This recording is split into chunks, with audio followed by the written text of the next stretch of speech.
He was a man who rose from political obscurity to become the most powerful figure in Roman history. A brilliant general, a cunning politician, a reformer, and a tyrant. His name, Julius Caesar. Today, we uncover the real story of Caesar's rise and the betrayal that ended his life, and the Roman Republic with it. Gaius Julius Caesar was born in 100 BCE into a once powerful patrician family. His lineage claimed descent from the goddess Venus, but the Julian clan had little actual power.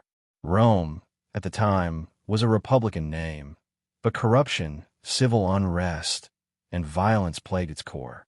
Political power belonged to the Senate, a group of wealthy aristocrats, but behind the scenes, Rome was run by money, manipulation, and military strength. This was the world Caesar would soon conquer. Caesar's rise began not with war, but with politics. At just 16, his father died, and Caesar became head of the household. He soon aligned himself with powerful figures like Gaius Marius, a populist general, and an enemy of the conservative elite.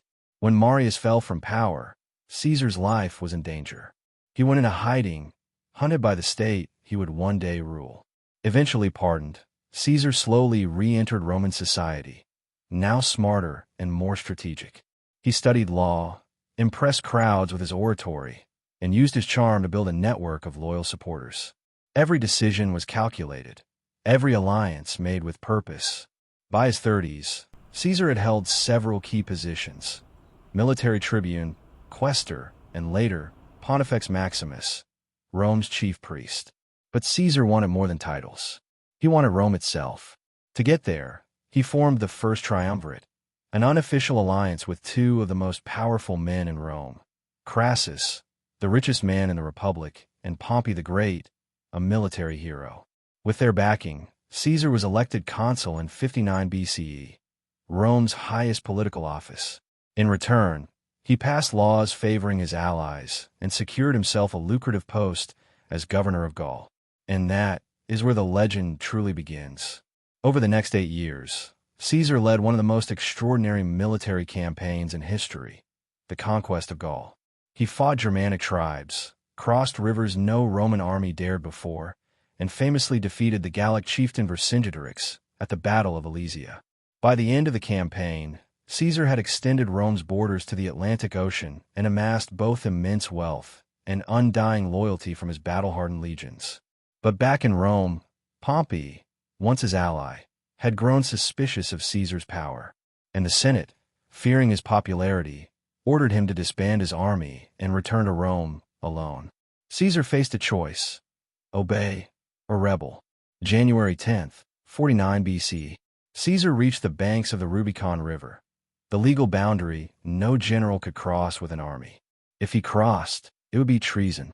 But if he didn't, his political career would end, and his enemies would destroy him. Caesar made his choice. He crossed the Rubicon with a single phrase: Alia iacta est, the die is cast. Civil war exploded across the Republic. Pompey fled. Caesar pursued him across Italy, then to Greece, and finally Egypt, where Pompey was assassinated by the pharaoh's court. Caesar, unchallenged, returned to Rome, not just a general, but a ruler. With his enemies gone, Caesar was appointed dictator, first for a year, then for 10, and finally for life. But Caesar wasn't interested in just titles.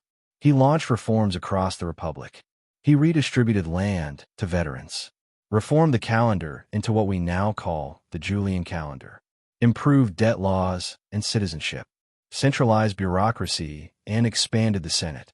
He even gave Romans in far-off provinces more say, something that had never been done before. To some, he was a savior. To others, a king in disguise. And for Rome, kings were cursed. March 15th, 44 BCE, the Ides of March. Rumors of plots swirled around Caesar.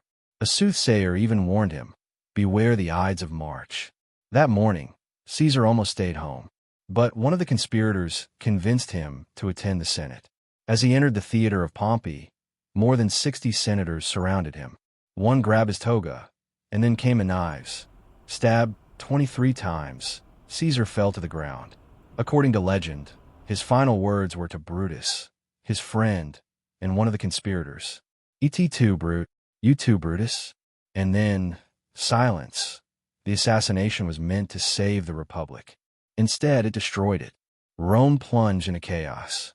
Caesar's supporters, Mark Antony and his grandnephew Octavian, waged war against the conspirators. Within years, Brutus and Cassius were dead, and Octavian emerged as the sole ruler. In 27 BCE, he became Augustus, the first emperor of Rome. The Republic was gone. The empire had begun. And Julius Caesar, posthumously deified, his name became eternal. Even centuries later, rulers would claim his legacy. Caesar became Kaiser in Germany, and Tsar in Russia. His life was short. His shadow is long. Julius Caesar was many things: a genius, a tyrant, a reformer, a destroyer. He showed the world how far one man could rise when ambition meets opportunity. But in doing so, he proved just how fragile democracy can be. His life is a warning, a legend, and a turning point in human history. Julius Caesar is long gone, but his story still echoes through time. Power, betrayal, legacy. The questions he left behind still matter today. What would you have done if you were in Caesar's place? Let us know in the comments. Don't forget to like and subscribe for more untold stories from history.